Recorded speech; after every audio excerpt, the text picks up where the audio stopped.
Hi guys, இன்றைக்கி வந்து chicken biryani தான் பண்ண போகிறோம்.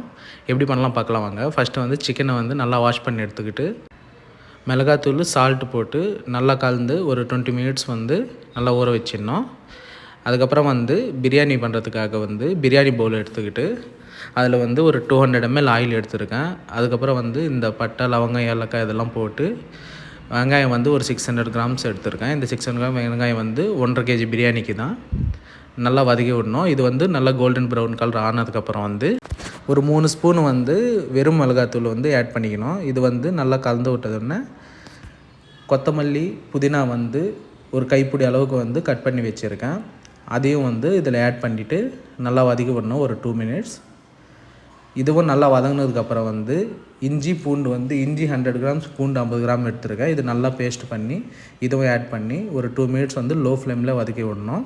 அதுக்கப்புறம் வந்து ஒரு 200 ml வந்து தயிர் எடுத்துருக்கேன். இந்த தயிரையும் ஆட் பண்ணிவிட்டு ஒரு 2 மினிட்ஸ் வந்து ஹை ஃப்ளேமில் வதக்கி விட்டு தக்காளி வந்து எவ்வளோ வெங்காயமோ அவ்வளோ தக்காளி எடுத்துருக்கேன். 600 கிராம்ஸ் தக்காளி இதையும் வந்து ஆட் பண்ணிவிட்டு தேவையான அளவு வந்து சால்ட்டு ஆட் பண்ணிக்கணும். இது வந்து ஒரு மீடியம் ஃப்ளேமில் வந்து 2 மினிட்ஸ் வந்து நல்லா குக் பண்ணிக்கணும் கலந்து விட்டு. அதுக்கப்புறம் வந்து இன்னொரு 10 நிமிஷம் வந்து மூடி போட்டு அதே மீடியம் ஃப்ளேமில் குக் பண்ணிக்கிட்டு ஒரு 1 லிட்டர் தண்ணி எடுத்துருக்கேன். இதுவுமே ஆட் பண்ணிவிட்டு ஹை ஃப்ளேமில் வந்து ஒரு 10 நிமிஷம் வந்து குக் பண்ணணும்.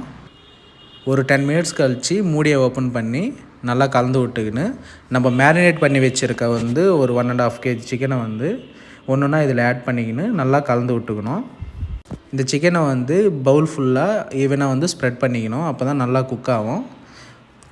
சிக்கன் ஆட் பண்ணதுக்கப்புறம் வந்து கலந்து விட்டுட்டு ஹை ஃப்ளேமில் வந்து 2 மினிட்ஸ் மூடி போட்டு வச்சுட்டு அதுக்கப்புறம் வந்து ஒரு 10 மினிட்ஸ் வந்து லோ ஃப்ளேமில் வந்து குக் பண்ணி எடுத்து வச்சுக்கணும். இப்படி லோ ஃப்ளேமில் குக் பண்ணும்போது அப்பப்போ திறந்து வந்து நல்லா கலந்து விட்டுக்கோங்க, அடிப்பிடிக்காமல் இருக்கும்.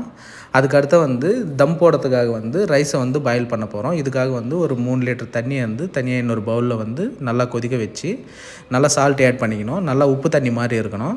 இதில் வந்து 1.5 கிலோ பாஸ்மதி ரைஸ் வந்து ஊற வச்சுருக்கேன் ஒரு 1 hour. அது வந்து ஆட் பண்ணிவிட்டு ஒரு 2 மினிட்ஸ் வந்து ஹை ஃப்ளேமில் வச்சு நல்லா குக் பண்ணிக்கணும். இந்த ரைஸை வந்து ஒரு 75% வந்து குக் ஆனதுக்கப்புறம் வந்து இந்த ரைஸை தண்ணி இல்லாமல் வடித்து நம்ம கறி போட்டு வேக வச்சுருக்கிற அண்டாவில் வந்து ஈவனாக ஸ்ப்ரெட் பண்ணிக்கணும்.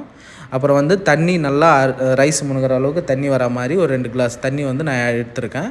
இதுவும் ஊற்றிட்டு வந்து தட்டை மூடிட்டு நம்ம அந்த வச்சிருந்த சுடு தண்ணியை எடுத்து மேலே தம் போட்டு ஒரு 15 மினிட்ஸ் லோ ஃப்ளேமில் வச்சு குக் பண்ணோன்னா சிக்கன் பிரியாணி வந்து ரெடி ஆகிடும். டேஸ்ட் நல்லா இருந்தது. நீங்களும் ட்ரை பண்ணி பாருங்கள். நம்ம சேனலை வந்து சப்ஸ்கிரைப் பண்ணிக்கோங்க. Thank you guys.